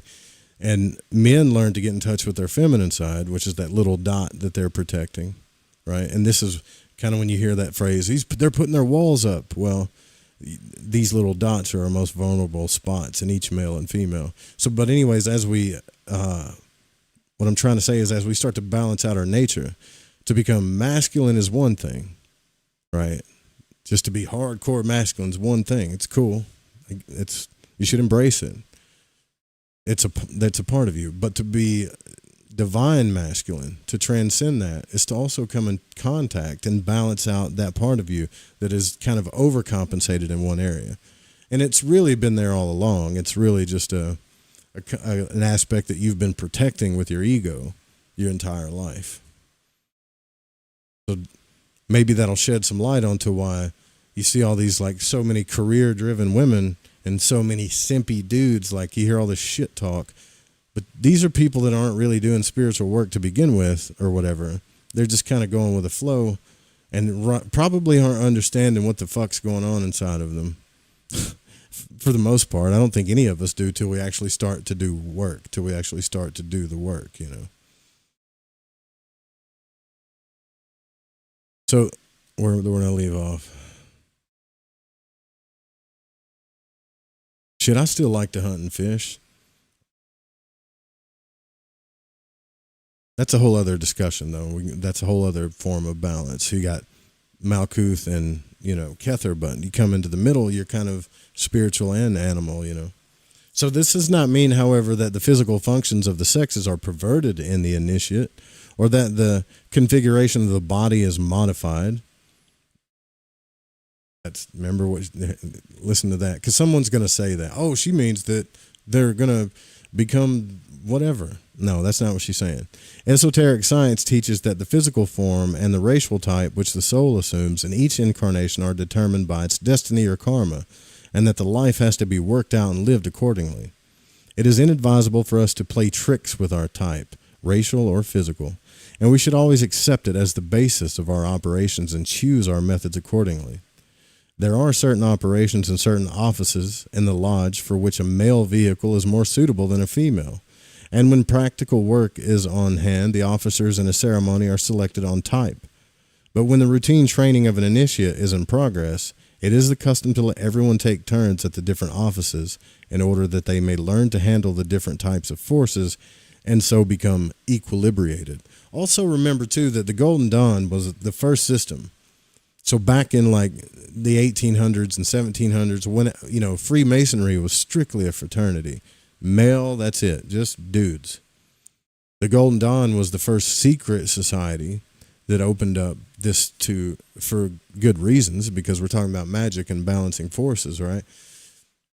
Doesn't make sense to have it just lopsided if you're going to study the secret of secrets. So the Golden Dawn was the first society to have male and female initiates in equal terms involved in the society.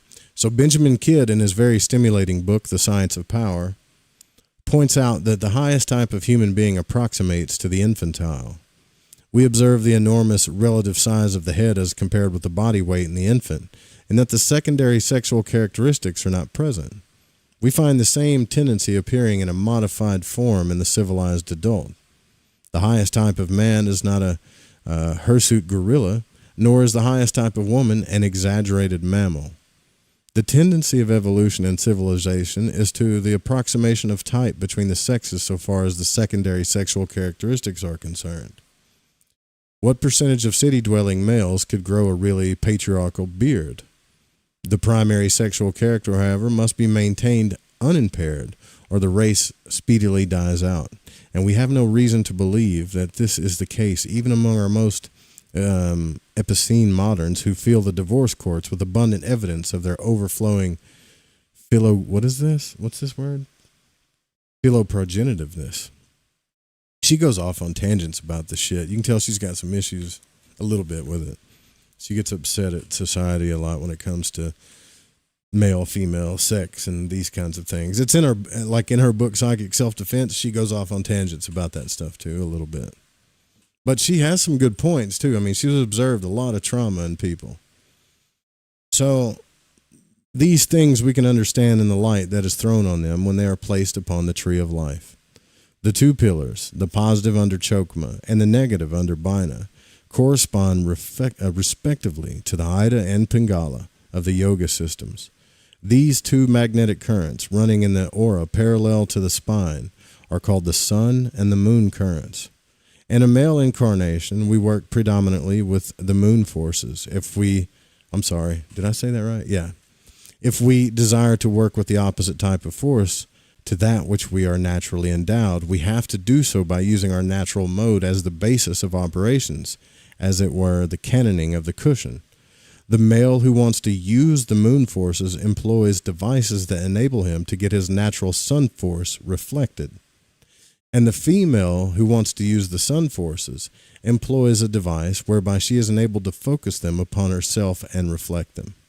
On the physical plane, the sexes mate, and the man begets a child upon the woman, thus availing himself of her moon powers. The woman, on the other hand, desiring creation and unable to compass it by herself, entices the male through his desires until he bestows upon her his sun force, and then she is impregnated. In magical workings, the man or woman who desires to work with the opposite type of force to that of their physical vehicle, and is part of the routine of occult training that they should do so, shifts the level of consciousness onto a plane on which they find themselves of the requisite polarity and works thereon. The priest of Osiris sometimes employs the elemental spirits to supplement his polarity, and the priestess of Isis invokes angelic influences. So a lot of times the ancients would invoke feminine forces, or, the females would invoke male forces. Because manifestation takes place through the pairs of opposites, the principle of polarity is implicit not only in the macrocosm but also in the microcosm. So by understanding it and knowing how to avail ourselves of the potentialities it affords, we can raise our natural powers far above the normal. We can use our environment as a thrust block, and we can look for the potent Chokmah force in its books, in our racial tradition, in our religions, in our friends and our associates. From all these we can receive the stimulus that fecundates us and makes us creative mentally, emotionally, and dynamically. We make our environment play Chokmah to our Bina, and equally, we can play Chokmah to its Bina. Upon the subtle planes, polarity is not fixed, but is relative. That which is more forceful than ourselves is positive towards us, and renders us negative towards itself. That which is less forceful than we are in any given aspect is negative towards us, and we can assume the positive role towards it. This fluidic, ever-fluctuating, subtle polarity is one of the most important points in the practical workings of magic. If we understand it and avail ourselves of it, we can do some very remarkable things and put our lives and our relationships with our environment on an altogether different basis. We must learn to know when we can function as Chokmah and beget deeds upon the world, and when we have the best function as Bina and make our environment fertile so us that we become productive. We must never forget that self-fertilization involves sterility in a few generations, and we must never, ever and again be fertilized by the medium in which we are working. There must be an interplay of polarity between us and whatever we set out to do, and we must always be on the alert to find polarizing influences, whether in tradition or in our books or in fellow workers in the same field or even in the very opposition and antagonism of enemies. For there is just as much polarizing force in a hearty hatred as there is in love, if we know how to use it. We must have stimulus if we are to create anything, even as useful as life. Chokmah is the cosmic stimulus. Whatever stimulates is assigned to Chokmah in the classification of the tree. Sedatives are assigned to Bina. We shall obtain further insight into this principle of cosmic polarity as we study Bina, the third Sephirah. For it is hardly possible to understand the implications of Chokmah without reference to its polarizing opposite, which it always functions. We will therefore carry no further our study of polarity at the present time, but conclude our examination of Chokmah by reference to the cards attributed to it in the tarot pack, and resume our research into the most significant subject when Bina has afforded us further data. As was noted in the chapter upon Kether, the 4 suits of the tarot pack are assigned to the 4 elements, and we saw that the 4 aces represented the roots of the power of these elements, which reside in Kether. The 4 twos are assigned to Chokmah, and represent the polarized functioning of these elements and harmonized balance. Therefore, a 2 is always a card of harmony. The 2 of Wands, which is assigned to the element of fire, is called the Lord of Dominion. The wand is essentially a male phallic symbol, and is attributed to Chokmah. So we may take this card as meaning polarization, the positive that has found its mate in the negative, and its equilibrium.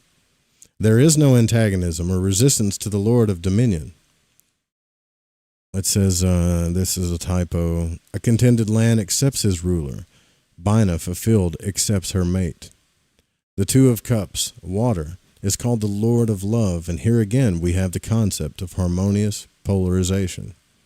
The 2 of Swords, air, is called the Lord of Peace Restored, indicating that the disruptive force of the swords is temporarily balanced or equilibrated. The 2 of Pentacles in the earth is called the Lord of Harmonious Change, and here, as in Swords, we see a modification of the essential nature of the elemental force by its polarizing opposite, thus inducing equilibrium. The disruptive force of Swords is restored to peace, and the inertia and resistance of earth becomes, when polarized by the influence of Chokmah, a balanced rhythm. So, like in the Arthur Edward Waite deck, you see the guy juggling 2 pentacles and he's standing on 1 foot, right? So this is the Kabbalistic meaning behind that, not just what you read in a lot of the books that they say is astrological or whatever. Or a lot of times you'll see tarot readers, or you're juggling 2 different people or whatever, but it's just about the balancing of polarities. That little figure 8 kind of shows the rhythm between the 2, right? So these 4 cards indicate the Chokmah force and polarity. That is to say, the essential balance of power as its manliestness. What is that? The essential balance of power as it manifests in the 4 worlds of the Kabbalists. Damn, there's a lot of typos. I'm so sorry. When they appear in a divination, they indicate power and equilibrium. They do not indicate a dynamic force as might be expected where Chokmah is concerned, because Chokmah being one of the supernals, its force is positive upon the subtle planes, and consequently negative upon the planes of form. The negative aspect of a dynamic force is represented by equilibrium, polarity. The negative aspect of a negative potency is represented by destruction, as is shown in the glyph of Kali, the terrible wife of Siva. girdled with skulls and dancing upon the body of her husband. You guys have seen Indiana Jones, right? This concept gives us a key to the many problems of the tree, the relative polarity of the Sephirah. As has previously been explained, each Sephirah is negative in its relation with those above it, from with which it receives the influx of the emanations, and positive in relation to those beneath it, which it proceeds from, and to which it therefore acts as an emanator. So basically what she's saying is if it's giving energy to a lower Sephirah, whether it's through the path of the sword or directly down, it's acting positive upon it. If it's receiving energy from above it, whether it's the path of the sword or directly emanating upon it, it's a negative energy coming from that sphere, or it's a receiving energy coming from that emanation. Kind of easy, but I don't know why the hell she makes it so complicated. Certain of the paired Sephiroth are, however, more definitely positive or more definitely negative in their nature. For instance, Chokmah is a positive, and Bina is a positive, negative. Chesed is a negative, positive, and Gabora a negative, negative. Nutsak, or Venus, and Hod, Mercury, are said to be hermaphroditic. Yesod, or the moon, is a positive, negative, and Malkuth, earth, is a negative, negative. Neither Kether nor Tifereth are predominantly male or female. In Kether, the pairs of opposites are latent and have not yet declared themselves. In Tifereth, they are in perfect balance. There are two ways in which transmutation can be effected on the tree, and these are indicated by two of the glyphs which are superimposed upon the Sephirah. One of these is the glyph of the three pillars, and the other, she's about to explain what I just told you, and the other is the glyph of the lightning flash. The pillars have been already described. The lightning flash simply indicates the order of emanations of the Sephirah, zigzagging from Chokmah to Bina, from Bina to Chesed, backwards and forwards across the tree. And if transmutation takes place according to the lightning flash, the force changes its type. If it's doing it according to the pillars, in other words, straight down the pillars, it remains of the same type, but on a higher or lower, or as the case may be. So if the emanating force is changing its form through the zigzagging lightning flash, a transmutation takes place of change, right? If it's going straight down the pillar, the emanations, the energy, it remains the same type of energy, but on a higher or lower case. So it's not exactly changed, it's just transformed to the same type. So this sounds very complex and abstract, but examples will soon serve to show it to be simple and practical when understood. Take the problem of the sublimation of sexual force, which besets the psychotherapists, concerning which they talk so glibly and say so little. In Malkuth, which in the microcosm is the physical body, sex force is in terms of ovum and spermatozoon, sperm and egg. But in Yesod, which is the etheric double, the astral, in its terms of magnetic force, concerning which nothing is known to orthodox psychology, but concerning which we shall have a good deal to say under the heading of the appropriate Sephirah, Hod, and Netzach on the astral plane. And in Hod we find the sexual force is expressed in images, and in Netzach in another and altogether subtle type of magnetism popularly referred to as salt. So in Tifereth, the Christ Center, the force becomes spiritual inspiration or illumination, the influx from the higher consciousness. If it is positive in type, it becomes the Dionysiac inspiration or a divine inebriation. And if it is negative, it becomes the impersonal, all-harmonizing Christ love. So when the transmutation is worked upon the pillars, we are impressed by the truth of the ironical French phrase, I don't know how to say this in French, but it looks like plus qu'il change plus c'est la même chose. I don't know what that means. Chokmah, pure dynamism, pure stimulus without formed expression, and Chesed becomes the upbuilding, organizing aspect of the evolution, anabolism, as distinguished from the catabolism of Gabora. And she said the Chokmah force becomes that peculiarly subtle form of magnetism which gives power of leadership and is the root of greatness. Equally, on the left-hand pillar, the force restraining Bina becomes the form destroying Geburah, and again the maker of magical images, Mercury, Hermes, or Thoth. So she's just explaining like how things change. Like, so if the energy was going from all the way down that pillar of severity, right, which would be Chokmah, Chesed, Netzach, all of that stuff is going to go from like divine maleness to kingship and leadership to like all the stuff in Netzach and Venus. As far as the other side, if it's going to go straight down, it's going to go divine mother, or just divine formness, but also the destroyer. But it doesn't really get into that active destructive force until it goes straight down into Geburah. And then that transforms into the magical images of Mercury and Thoth. It's kind of complicated, but basically what she's saying in a nutshell, to try to understand this before it gets too complicated, is as if you're studying energies as they come straight down or straight up, it's going to be of the same type of energy, but it's just going to change a little bit, or it's going to give or take from that energy. If the energy is emanating in the zigzagged form of like the lightning flash or the sword, it's going to be a transformation, each one, like a big change. And the funny thing is, when you read a lot of grimoires, right, or you read a lot of text and they're calling down something, they'll always 90% of the time they're just going to use the flaming sword. But now that I think about it, I don't know if they take all that into account.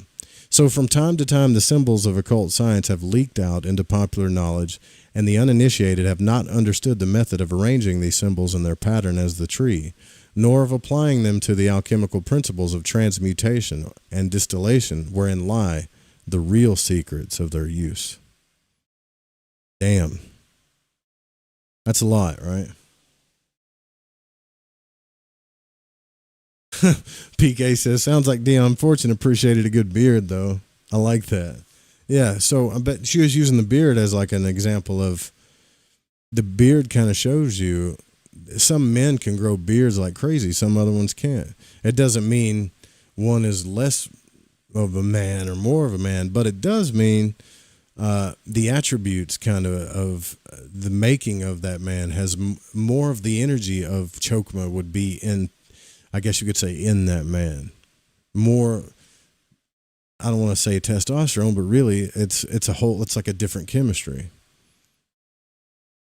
But she's also saying don't fight the nature you were born with, which kind of goes against all kinds of shit that's going on in our society today, which would be controversial, right?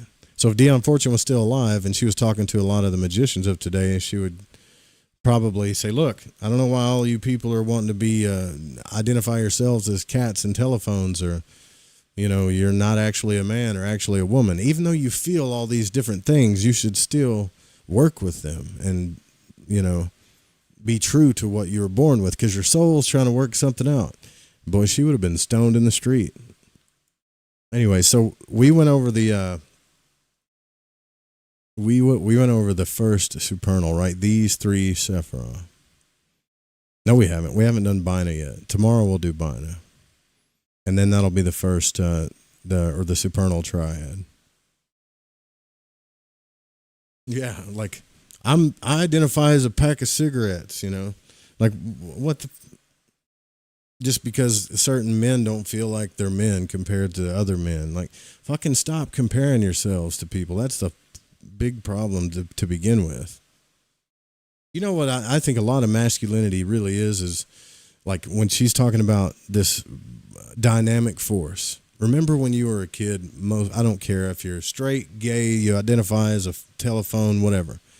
Like when you were a boy, a child, you did whatever the hell you wanted to do, right? You did. You did whatever the hell you wanted to do until you got in trouble. That's Chokmah. Just I've even seen kids just run around and do crazy language, right? Just they're saying they're making up their own language, just going crazy. That's Chokmah energy. That's what it is. It's just the outpouring of energy. That's all it is. Later, when we start studying Bina, like we'll see the divineness of the feminine, how it takes in this force and then starts to create life, starts to come out of it, like structure and you know, even though it seems bad as we're discussing Chokmah relatively, right? Like it's passive and it's negative, but it's essential, just as essential as a Chokmah is to create life, right? It's like the divine womb, but it's also the limiter. It's also the creator and the destroyer.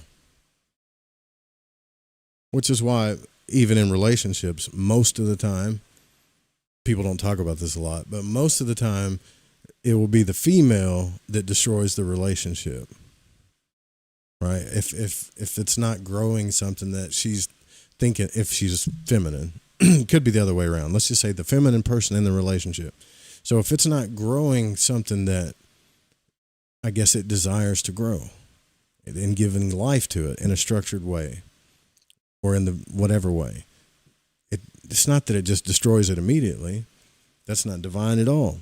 It will try and try again and give it love and life and give it love and life and give it love and life. And when it finally decides that we're not going to get any fruit out of this garden, cuts it off, starts over. That's the divine feminine. Everybody thinks it's like the divine father, or Saturn is like this crazy male figure with a fucking sickle, but it's not. You got to get in touch with that part of yourself too, you know. Terminate the contract, right? Well, it's the same thing. So when you study this like spiritually, right? So when you study this spiritually, even as a man, and you get in touch with this side of yourself, you start learning to do the same thing. Just as a woman, when she gets, or let's just say a feminine person, when they start doing the spiritual work and they get in touch with this masculine side of themselves, it's the opposite, right? So it's kind of cool. And then you start kind of balancing out, and then you become like divine masculine, or whatever they call it, divine feminine. And really it's just getting in touch with your higher self or your higher nature. And you're starting to, you know, like equalize your animal self with your spiritual self. And you can do that a hell of a lot faster by working a spiritual system, whether it's this one or another one. You can do it a hell of a lot faster this way than you would if you're trying to compare yourself to all the shit that's being blasted on the internet all the time about if you're woman enough, if you're man enough, what category do you fall in? Blah, blah, blah. Like, that shit's got to go, man. Just let it go. All the formulas of understanding women and all the formulas of understanding this or that and the attraction and bullshit.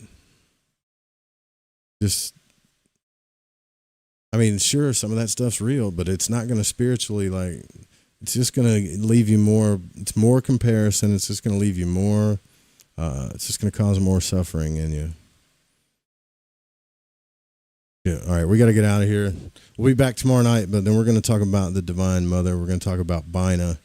We'll probably get into, I don't know how long each chapter is, but I know that if you stay with me, like as we read this book about the spheres, like if you stay with me, you'll deeply understand these spheres a hell of a lot more. It'll be a cool thing.